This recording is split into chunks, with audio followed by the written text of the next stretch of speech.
कि मैं आज जिन्हें छू रहा हूँ वो झाला मान सिंह जी के वंशज हैं।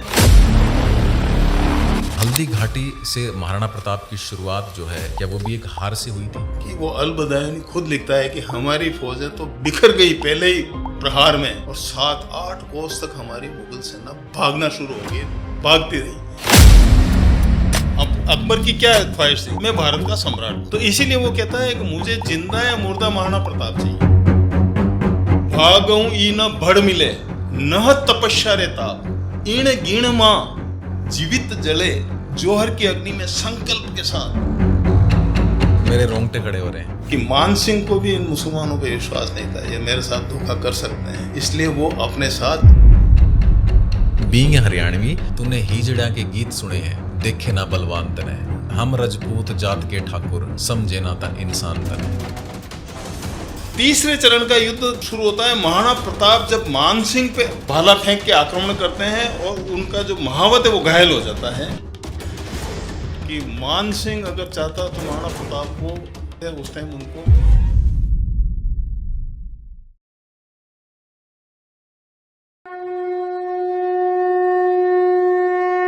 नमस्कार, मैं हूं आपका दोस्त बजरंग प्रजापति और आज हम आपको मिलवाने वाले हैं झाला मान सिंह जी, जो महाराणा प्रताप के साथ कंधे से कंधा मिलाकर जिन्होंने हल्दी घाटी के युद्ध में वीरगति को जो प्राप्त हुए थे, उनके वंशज हैं हमारे साथ झाला राज प्रताप सिंह जी तलावदा।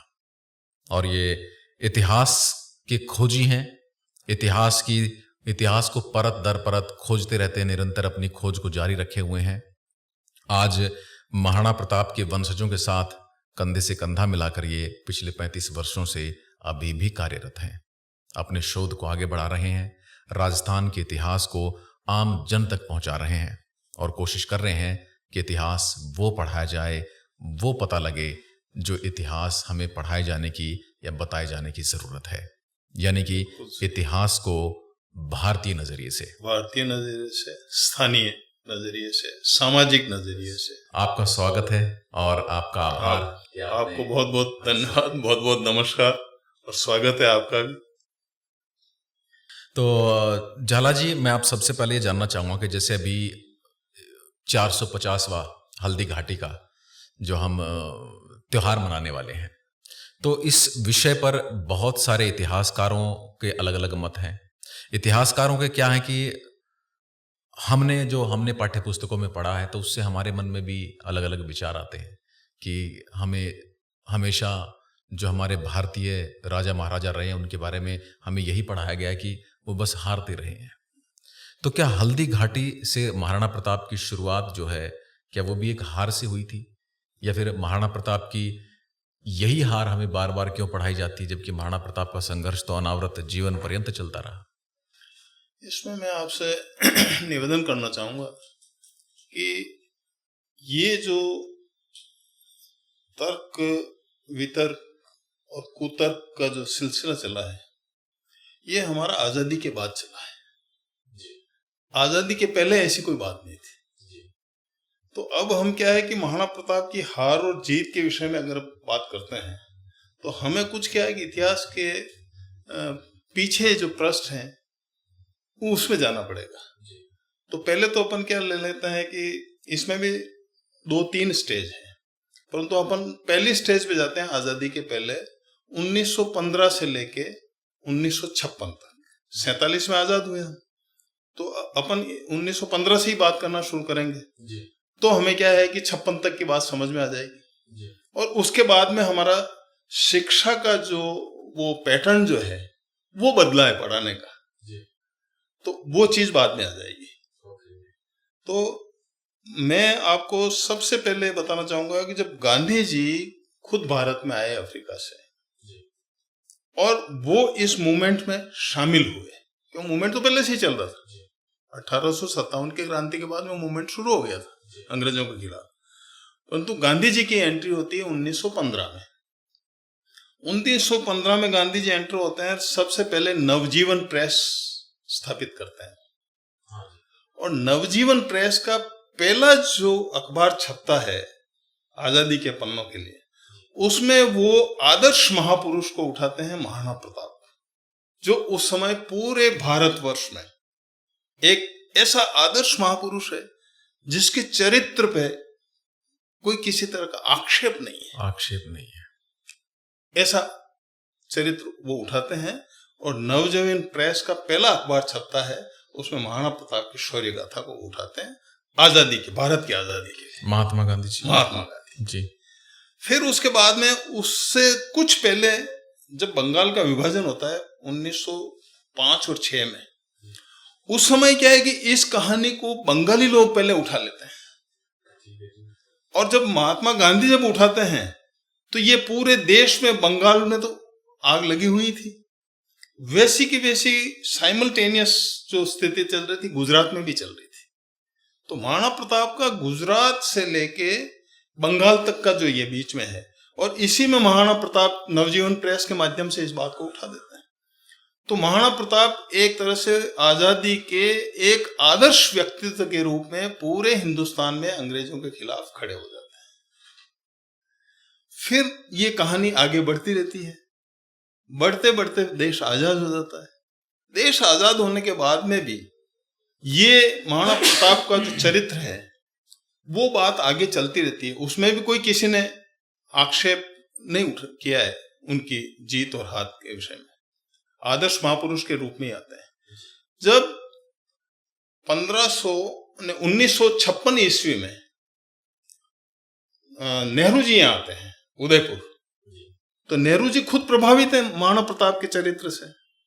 अब हम क्या है कि अब ये बात करते हैं कि आज फलाना, ये दूसरा, वो पार्टी, ये पार्टी, तो गांधी जी की कोई पार्टी नहीं थी, उन्होंने भी उसे उठाया, नेहरू ने उठाया प्रधानमंत्री बनने के बाद में। गांधी जी प्रशंसक हैं महाराणा प्रताप के, नेहरू जी प्रभावित भी हैं और प्रशंसक भी हैं। और नेहरू जी ने तो जो डिस्कवरी ऑफ इंडिया लिखी है उसमें झाला अज्जा जी के चरित्र को और महाराणा सांगा के चरित्र को उठाया है, खानवा के युद्ध का, वो 1527 का ईस्वी की कहानी है।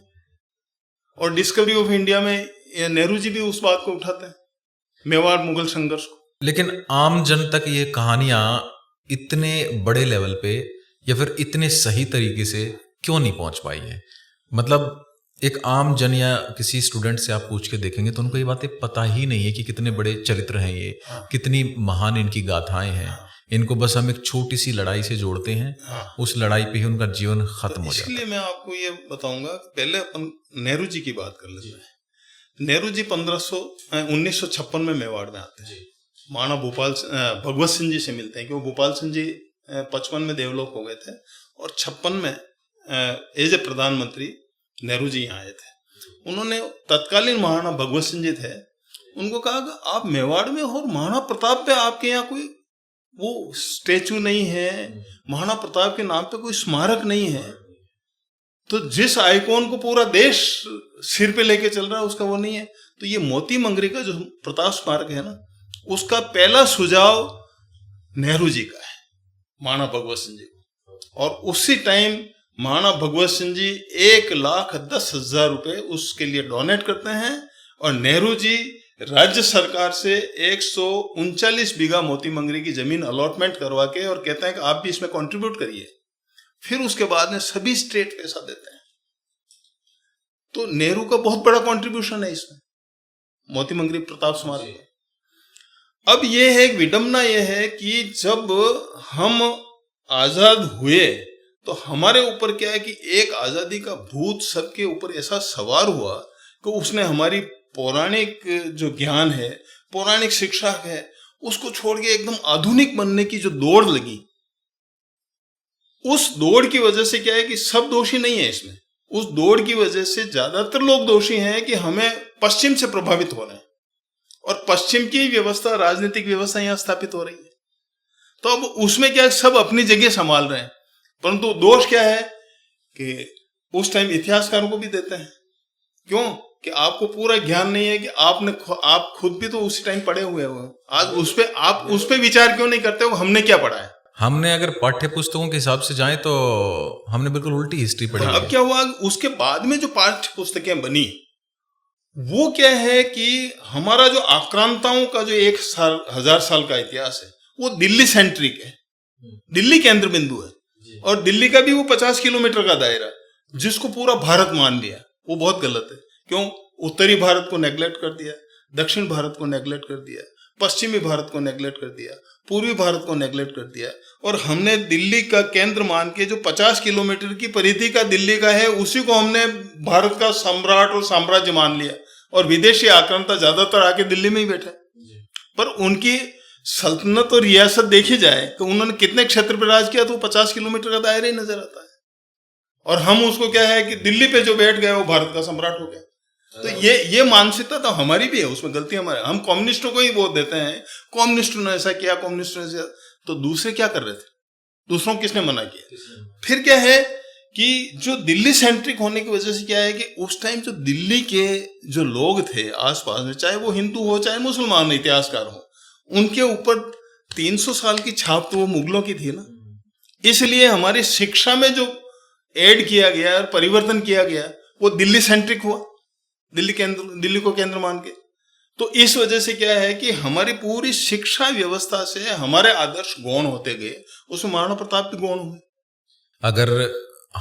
अगर मैं उस लेखन की पद्धति के हिसाब से चलूं, हाँ। तो अगर मुगल काल के राइटर या फिर हमारी शिक्षा पद्धति अगर पिछले 10 साल या 2 साल पीछे की अगर हम कहानी लिखें, तो हो सकता है कि वो प्रधानमंत्री नरेंद्र मोदी को ना बता के वो केजरीवाल जी को पूरे हिंदुस्तान का शासक बता सकते हैं। हाँ, वो ऐसे ही घटनाक्रम है, ऐसा ही मानेंगे।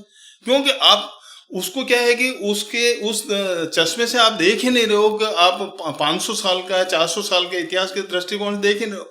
आप केवल सीमित दायरे, आपका जो 5 साल 47 में आजाद हुए, और जो 55-56 के मतलब छठे दशक में शिक्षा में परिवर्तन शुरू हुए, वो स्थानीय आदमी पढ़े लिखे तो वही थे, मुगल हिस्ट्री पढ़े लिखे थे। तो क्या ये अपीसमेंट का भी एक हिस्सा था?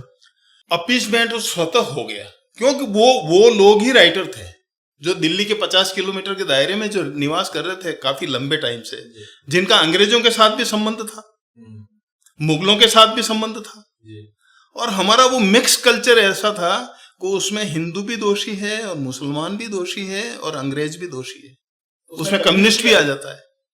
लेकिन दोषी देखो, जैसे हम अपने लोक कथाओं की तरफ जाएं या अपने लोक गायन की तरफ जाएं, तो ये कहानियां भरी पड़ी नहीं। वो सच्चा इतिहास तो आपको स्थानिक भौगोलिक क्षेत्र में जाओगे और वहां की जनश्रुति और लोक श्रुति उठाओगे तो आपको सही इतिहास मिलेगा। और हमारी जो आज की जो शिक्षा पद्धति है या पढ़ाई लिखाई का जो हमारा जो ढांचा बनता जा रहा है, उसमें क्या है कि हमारी स्थानीय भाषाएं छूट रही हैं।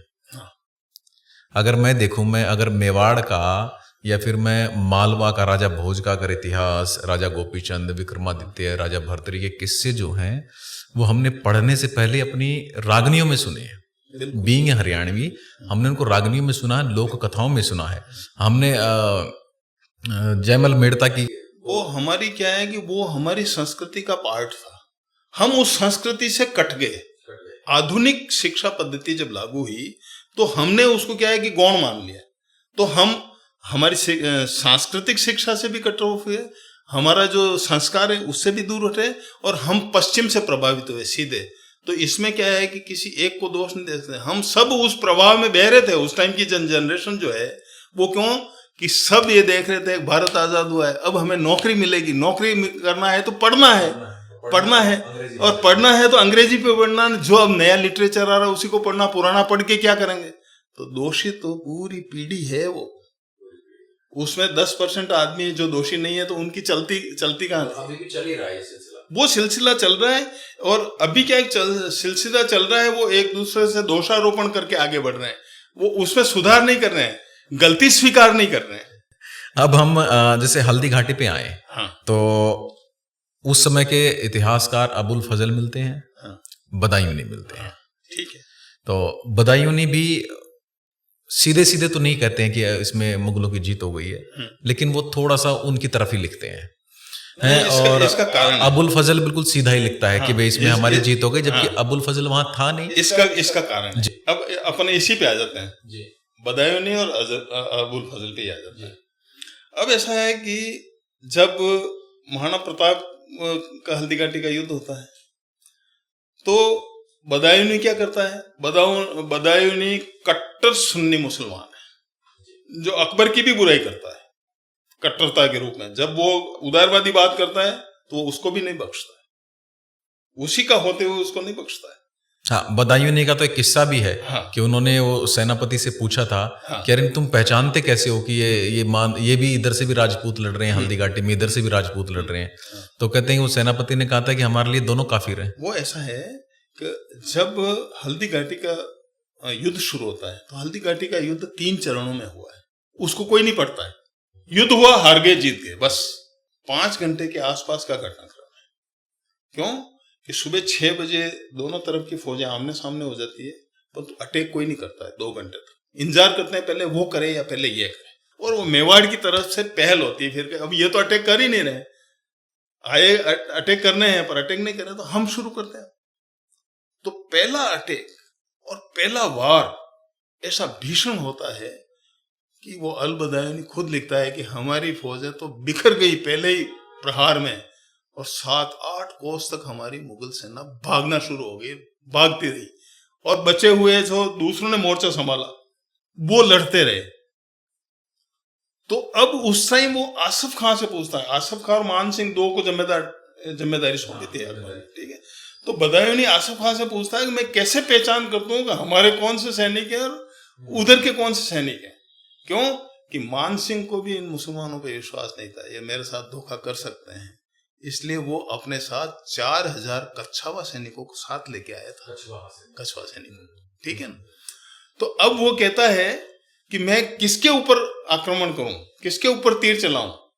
तो आसफ का कहता है चिंता मत कर, तू तो तीर चला, मरेंगे तो दोनों तरफ के काफिर ही मरेंगे, मतलब मरेंगे दोनों तरफ के राजपूत ही मरेंगे, तू उसकी चिंता मत कर।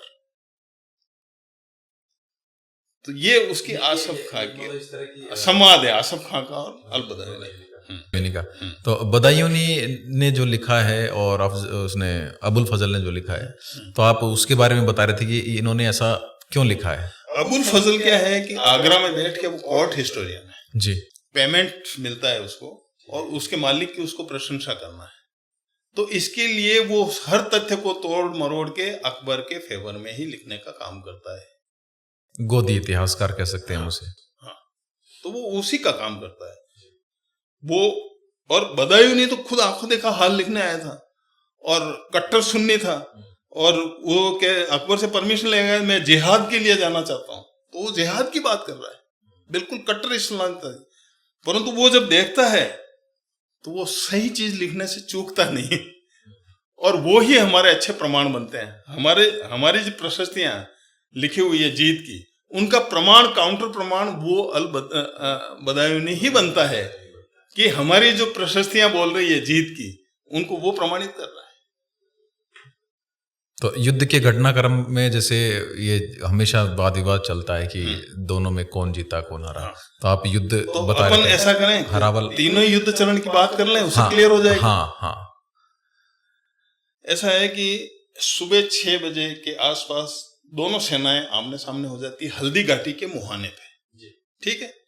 अब हल्दी घाटी मुहाने से जब मेवाड़ की सेना पहला प्रहार करती है, तो पहले चरण में जो युद्ध शुरू होता है और सेना भागना शुरू करती है, तो वो कम से कम 2 से 2.5 किलोमीटर पीछे चली जाती है, जिधर इनका मुगलों का जो शिविर है, जिधर से इन्होंने मोर्चा बंदी हमारी तरफ की थी। तो हमारे यहाँ से प्रहार से वो 2 से 2.5 किलोमीटर जो वर्तमान में खमनोर थाना है वहां तक भाग जाए। इसको खमनोर की लड़ाई भी कहा जाता है।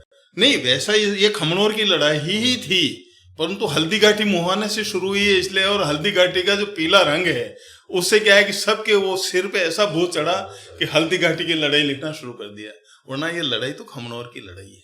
हमारे मेवाड़ के इतिहास में खमनौर की लड़ाई ही कहा गया है, परंतु अब हमने क्या है कि हल्दी घाटी खमनौर जोड़ दिया, दोनों को डैश लगा के जोड़ दिया कि हल्दी घाटी खमनौर पढ़ो इसको आप। तो पहले चरण का युद्ध यहाँ खत्म होता है। दूसरे चरण का युद्ध खमनौर का जो वर्तमान थाना है वहां से लेके खमनौर गांव तक है, वो 1 किलोमीटर का फासला है। वहां हाथियों के युद्ध से शुरू होता है, ठीक है। और तीसरे चरण का युद्ध शुरू होता है महाराणा प्रताप जब मानसिंह पे भाला फेंक के आक्रमण करते हैं और उनका जो महावत है वो घायल हो जाता है, और भाला लगता है उस पे होदे पे लगता है, तो उसमें बचने के लिए मानसिंह होदे में पीछे छिप जाता है। अब मानसिंह पीछे छिप जाता है और वहां से हाथी भड़क जाता है, तो हाथी से मानसिंह कूद के, क्यों महावत तो उसका घायल होकर नीचे गिर जाता है, तो हाथी जब भागता है अनियंत्रित होके, तो मानसिंह हाथी से छोड़ के घोड़े पे सवार हो जाता है और वहीं से क्या है कि वो अपने मुगल शिविर में चला जाता है। तो उसको महाराणा प्रताप का पीछा करने के लिए किसने रोका?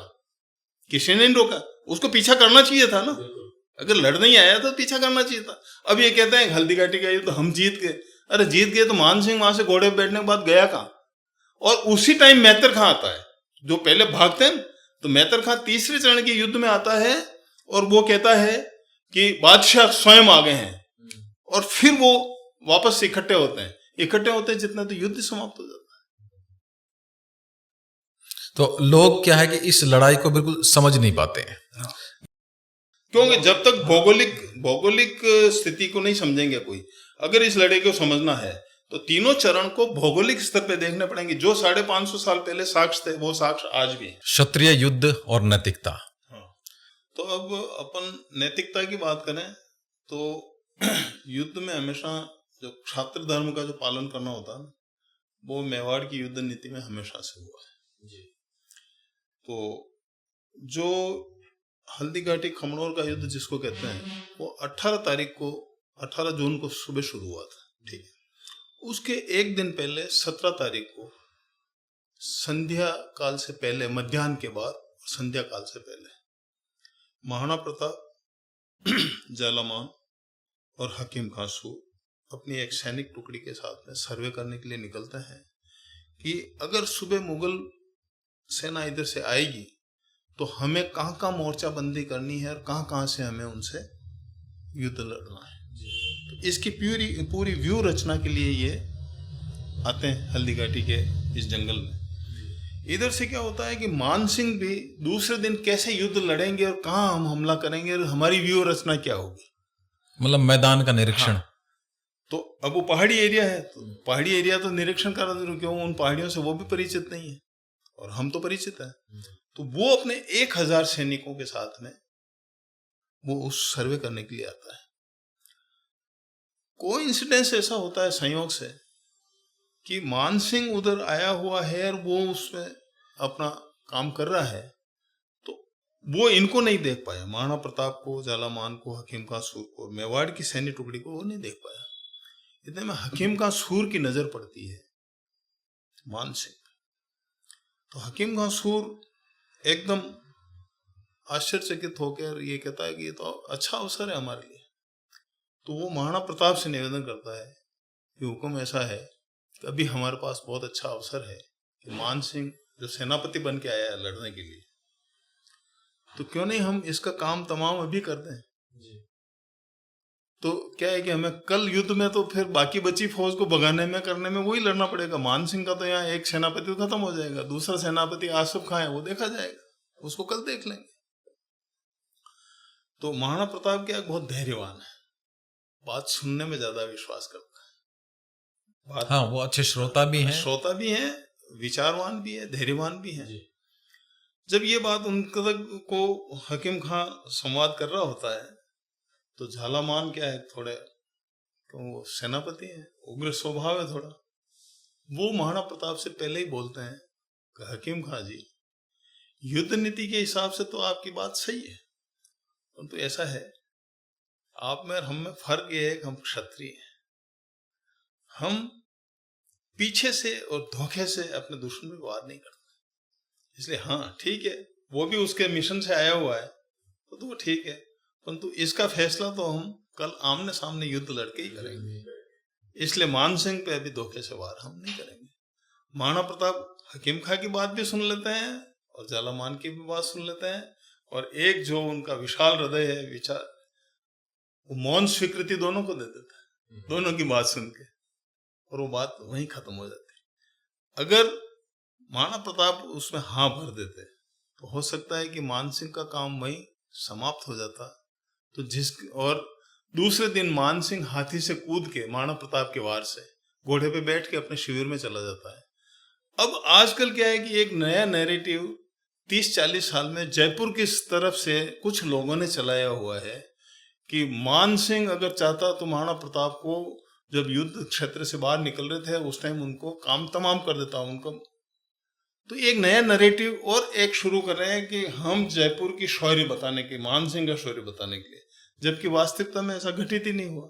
न वहाँ का ज्योग्राफी के भौगोलिक स्थिति भी नहीं कहती है, और जो समसामयिक वर्णन है वो भी ऐसी बात नहीं करता है। ऐसी बात नहीं करता। दूसरी बात ये भी है कि हमारी जो सनातन पद्धति रही है, हाँ। उसमें हमने किसी मजबूत को अपना आदर्श नहीं माना, हमने अच्छे को आदर्श माना। अच्छे मतलब हमने नीति के साथ जो है, योद्धा है तो उसको योद्धा माना, कायर तो कायर, वरना हमने उसके साथ अन्याय नहीं किया। और हम तो युद्ध योद्धाओं के प्रशंसक हैं, लेकिन युद्ध के हम कभी भी वो साथी नहीं रहे हैं। नहीं, अगर हम युद्ध के वो होते हैं ना, हमारी नीति ये होती, तो हम मेवाड़ की 1400 साल के इतिहास में आपको विस्तारवादी नीति नहीं मिलेगी ना भाई। अकबर की क्या ख्वाहिश थी, मैं भारत का सम्राट बनूं, और सम्राट तभी बन सकता हूं महाराणा प्रताप को जीत लेता हूं।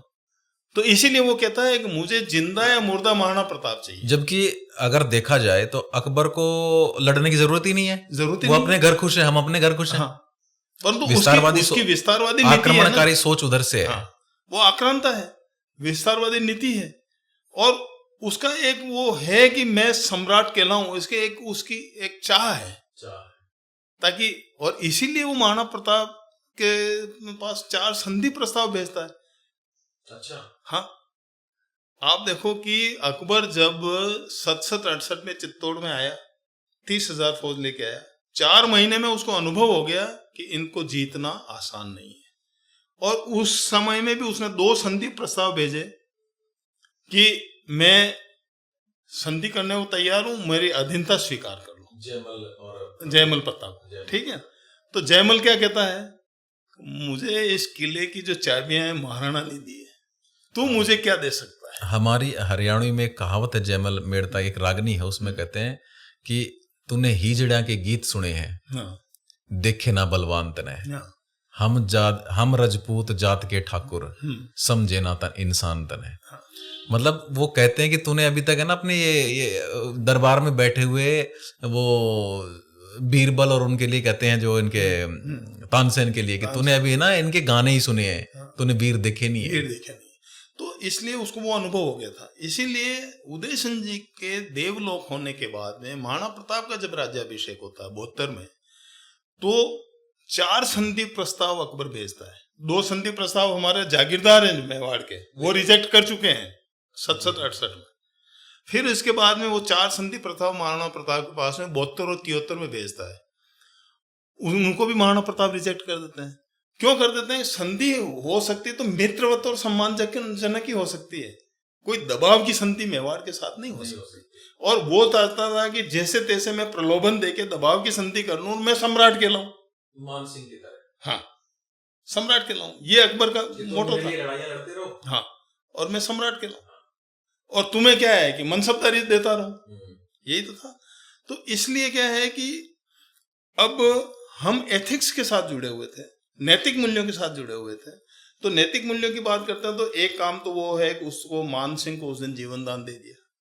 दूसरी बात यह है कि महाराणा प्रताप ने हल्दी घाटी युद्ध के अंदर जो घायल होंगे उनकी सेवा शुश्रूषा प्राथमिक चिकित्सा कैसे होगी, उसके लिए हल्दी घाटी से 3-4 किलोमीटर दूर कालोड़ा में एक कैंप लगा रखा था।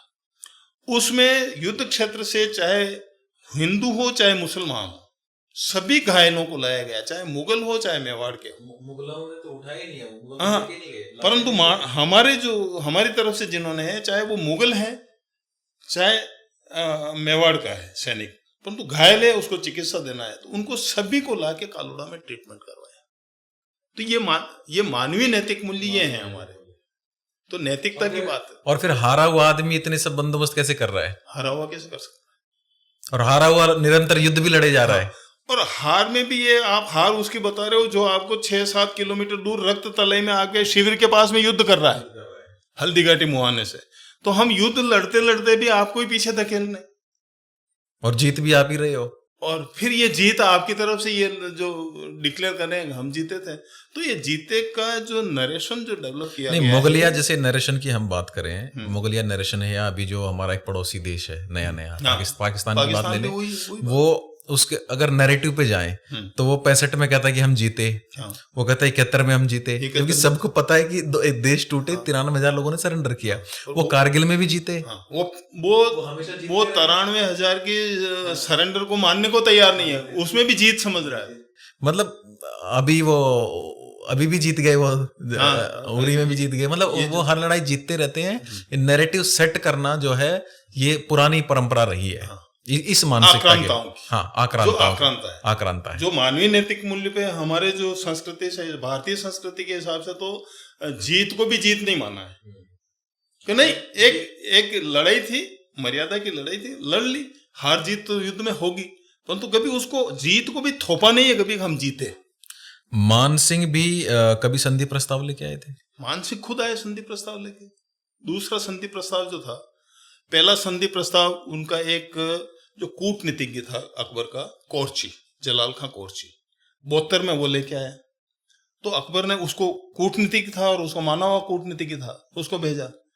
जब उसको मना कर दिया तो अकबर ने देखा यार ये कूटनीतिज्ञ ये फेल हो गया, अपन ऐसा करें कि ये मान सिंह कुंवर पदे में, कुंवर है तो महाराणा प्रताप के कुंवर के बराबर का है, तो इसको कुंवर को भेजें, ये क्या है कि ये उनसे अच्छी बातें करेगा, रिक्वेस्ट करेगा, वो करेगा। उम्र संगत लोग हैं तो आपस नहीं, उम्र में कम है वो महाराणा प्रताप से, महाराणा प्रताप के पुत्र के बराबर ही है वो। इसलिए कह रहा तो उसको भेजा कि ताकि वो क्या है कि वो एक छोटे आदमी को भेजो ताकि उसके साथ में अच्छी बातें होगी, हिल मिल के बात भी करेंगे, ये कहीं संधि हो जाए। जब मान सिंह को महाराणा प्रताप ने समझा दिया ये नहीं हो सकता, मान सिंह चला गया। उसके बाद में मान सिंह के पिता भगवंत दास को भेजता है अकबर तीसरी बार, वो महाराणा प्रताप के समकालीन बराबर है। तो भगवंत दास को भी महाराणा प्रताप गोगुंदा में उसको समझा के भेज देते हैं कि ये समझौता नहीं हो सकता, संधि तभी हो सकती है कि एक दूसरे का सम्मान हो और मित्रवत हो, वो स्वीकार है। परंतु मुगल कोर्ट में महाराणा का उपस्थित होना ये संधि नहीं हो सकती, और मुगलों की महाराणा अधीनता स्वीकार करे ये संधि नहीं हो सकती। मतलब जो अपनी उदय सागर जो लेख है यहाँ वो उस पे तो मान सिंह वाला किस्सा, दूसरा संधि प्रस्ताव, तीसरा संधि प्रस्ताव गोगुंदा में, और चौथा संधि प्रस्ताव टोडरमल लेके आया, वो भी गोगुंदा में लेके आया महाराणा प्रताप के पास। तो उसको भी, टोडरमल को भी समझा दिया कि नहीं हो सकती। तो ये 6 संधि प्रस्ताव अकबर के उदय सिंह जी ने और महाराणा प्रताप ने ठुकराए हैं। तो क्यों ठुकराए? अधीनता स्वीकार नहीं करनी है, मुगल कोर्ट में महाराणा नहीं जाएगा, मनसबदारी नहीं करेगा, जैसे दूसरे मान सिंह और राजपूत राजा कर रहे हैं वैसे मेवाड़ नहीं करेगा। मेवाड़ हमेशा स्वाधीनता में विश्वास करता है कि हम हमारे अधीन ही रहेंगे, हमारे नैतिक मूल्यों पर रहेंगे, हम नैतिकता की बात करेंगे, मानवीयता की बात करेंगे। इसलिए एक मैं दो दोहे सुना देना चाहता हूँ, उससे आपका क्या है कि इसमें समझ में आ जाएगा प्रताप का जन्म कैसे होता है, प्रताप क्या है जी। प्रताप के जन्म के विषय में हम एक दोहा जो लिखा हुआ है, हमारे राम सिंह जी सोलंकी कवि थे, उन्होंने लिखा कि भागऊं मतलब भाग्य, भागऊं ई न भड़ मिले मतलब सहायता, भागऊं ई न भड़ मिले, न तपस्या रे ताप, अगर तपस्या भी करे तो उतना ताप नहीं मिल सकता। भागऊं ई न भड़ मिले, न तपस्या रे ताप, इन गिण मां जीवित जले, जोहर की अग्नि में संकल्प के साथ इन गिनत माताएं जलती है कि हम वापस पुनर्जन्म लेंगे, बच्चे पैदा करेंगे और इस मातृभूमि की रक्षा करके लिए वो कट के मरेंगे, परंतु यहां हम विधर्मियों का अधिकार नहीं होने देंगे। इसीलिए जोहर संकल्प के साथ होता है और इसीलिए हमारा पुनर्जन्म होता है। तो ऐसे इस तरह से प्रताप जैसी शख्सियत जो पैदा होती है ना, इण गिण मां जीवित जले जद जन्मे प्रताप, ऐसा शौर्यवान और विद्वान मेरे रोंगटे खड़े हो रहे हैं ये बात सुन के। और महाराणा प्रताप का व्यक्तित्व है उसकी बात करते हैं,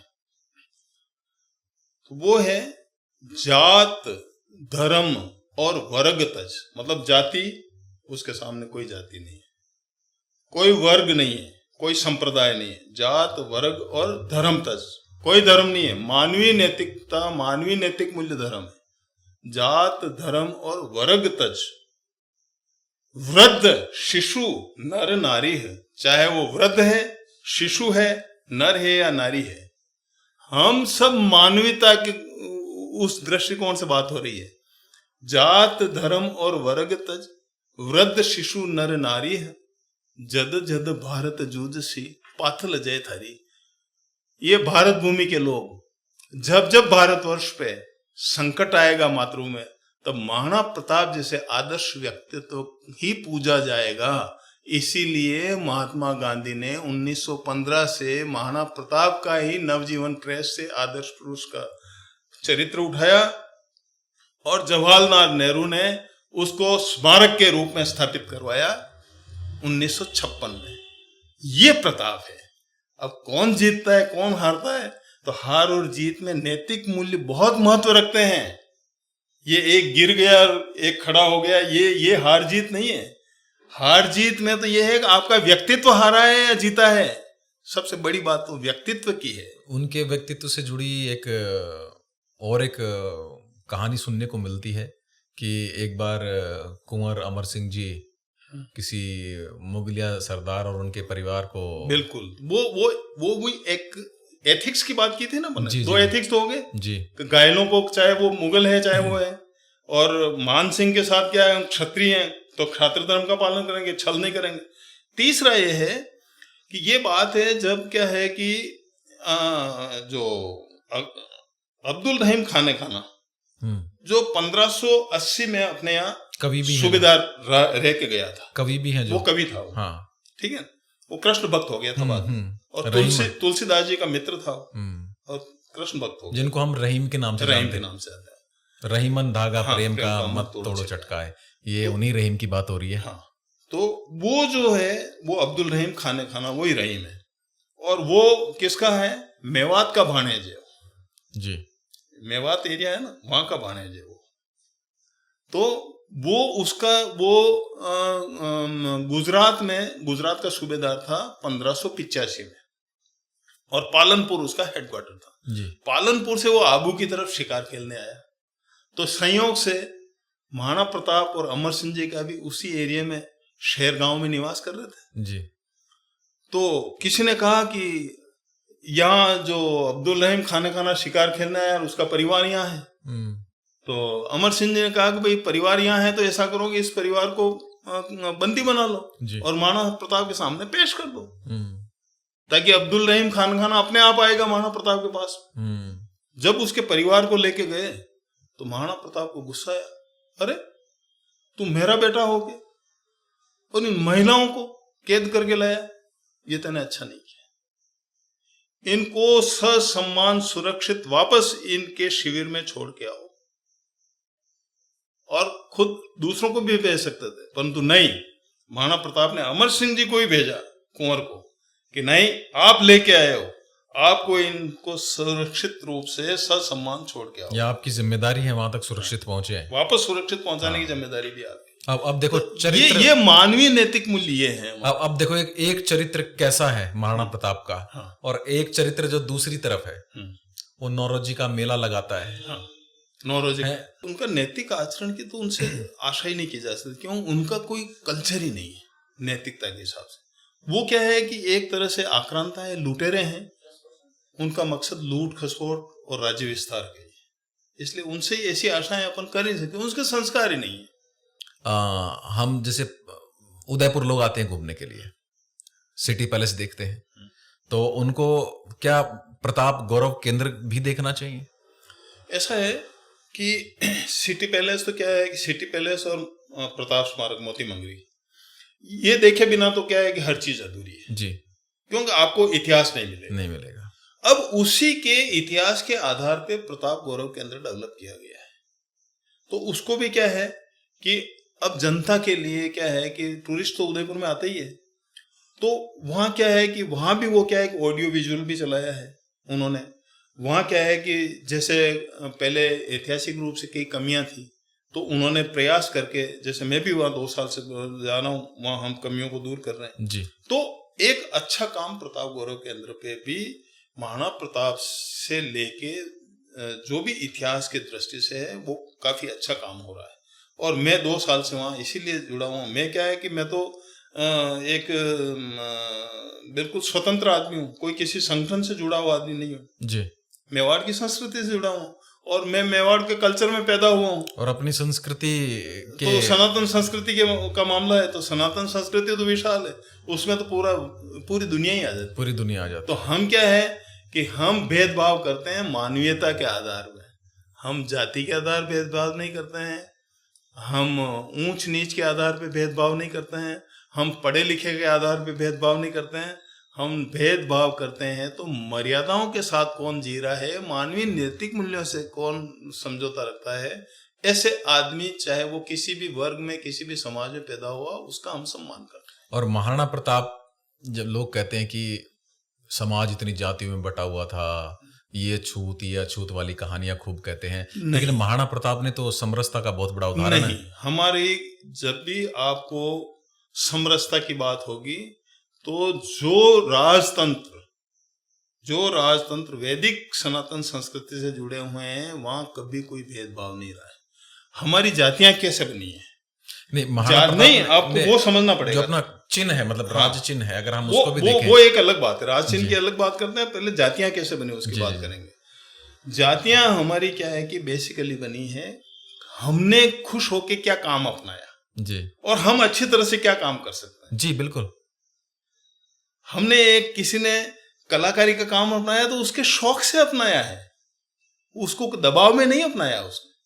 इस तरह से खेतीबाड़ी का काम अपनाया तो शौक से अपनाया है। खेतीबाड़ी भी कई तरह की है, तो हर आदमी एक ही तरह की खेतीबाड़ी नहीं करता। बिल्कुल। हर आदमी कपड़े नहीं सीता है, पर उसने कपड़े सीने में भी अलग अलग है हमारे। तो हर एक ने अपने चॉइस के आधार पे वो समूह बने थे, समूह को हमने जातियों का स्वरूप दे दिया। क्यों कि वो अपने शादी ब्याह जो करेंगे अपने समूह में करेंगे। जिस चीज को विकृति मान के जाति को विकृति माना जा रहा है वो गलत है।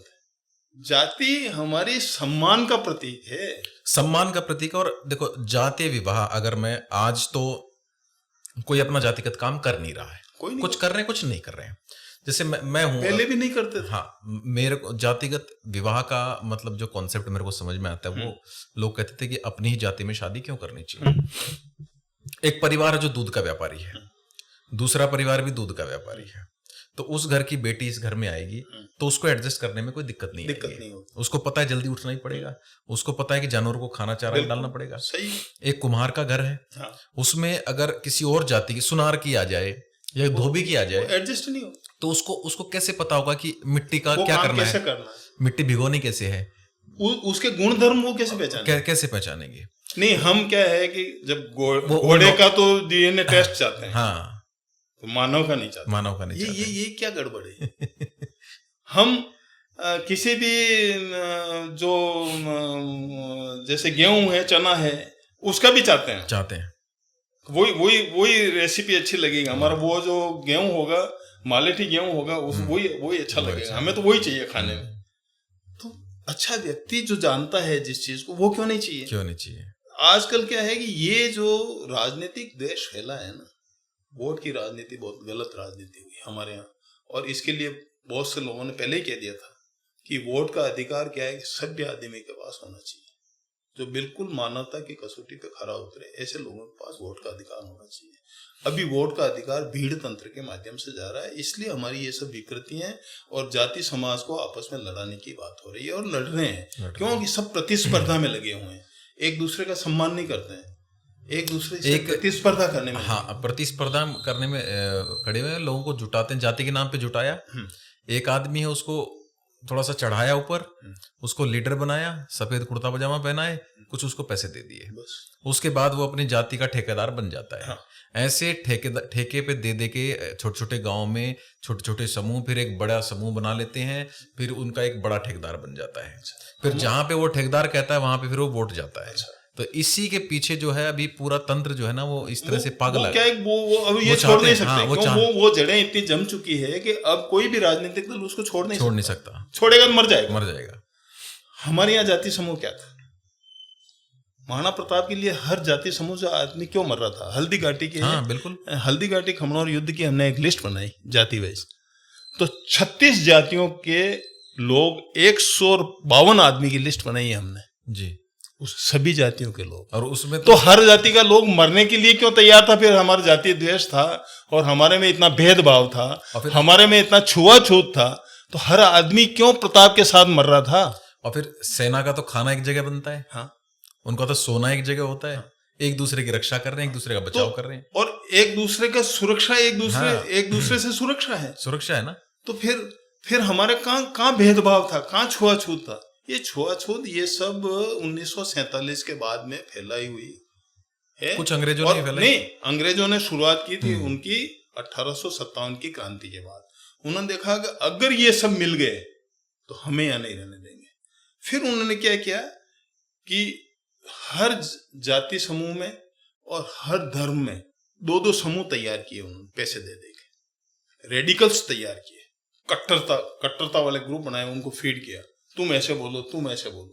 तो वो क्या है कि 1857 की क्रांति के बाद में ये जो कंपनी ने ओवरटेक किया इसको, पहले थी ईस्ट इंडिया कंपनी जी, कंपनी को फिर क्या है कि किंग ने, ब्रिटिश रूल, हाँ 1857 क्रांति, जब किंग ने उसको, ब्रिटिश एम्पायर ने उसको कर लिया अपने संरक्षण में, तो फिर उसके बाद में राज करने के लिए ये चीजें थोपी गई, फिर सेंसस करवाई गई, सेंसस के आधार पे उनको अलग अलग फ्रैक्शन बनाए गए, और उसमें हम आज उसी फ्रैक्शन में हम लड़ रहे हैं। तो इसलिए जातियों को बदनाम किया गया है। जाति हमारा क्या स्वाभिमान है, उसको बदनाम किया गया है। झाला जी 17 जून को 450वां वर्ष मनाया जा रहा है हल्दी घाटी के उस महान युद्ध के उपलक्ष्य में। तो आप क्या संदेश देना चाहिए हमारे दर्शकों को? मैं तो ये देना चाहूंगा संदेश कि जिस तरह से महाराणा प्रताप के समय में सामाजिक समरसता थी, हम एक दूसरे के लिए समर्पित थे जी, हम एक दूसरे को लूटने के लिए वो नहीं थे जी, हम एक दूसरे की सुरक्षा प्रदान कर रहे थे, हम एक दूसरे की सेवा कर रहे थे जी। जब हम एक दूसरे की सेवा करते हैं तो खुद की सेवा स्वतः हो जाती है जी। तो हमें क्या है कि जो मैं ये वर्तमान डेमोक्रेसी को क्या कहता हूँ कि एक कॉर्पोरेट डेमोक्रेसी है, कॉर्पोरेट कल्चर है ये, बिल्कुल। इसमें अधिक लाभ कमाने की प्रतिस्पर्धा है इन राजनीतिक दलों में जी। इससे बाहर निकलना पड़ेगा हमें, और हमें जो वास्तव में डेमोक्रेसी थी, लोकतंत्र था, वो हमारे मेवाड़ के राजतंत्र में था और 100% वो खरा उतरता है। और ऐसे राजतंत्र में हर व्यक्ति उस समाज, उस राजा और उस देश के लिए मर मिटने को तैयार है, सर्वस्व समर्पण करके।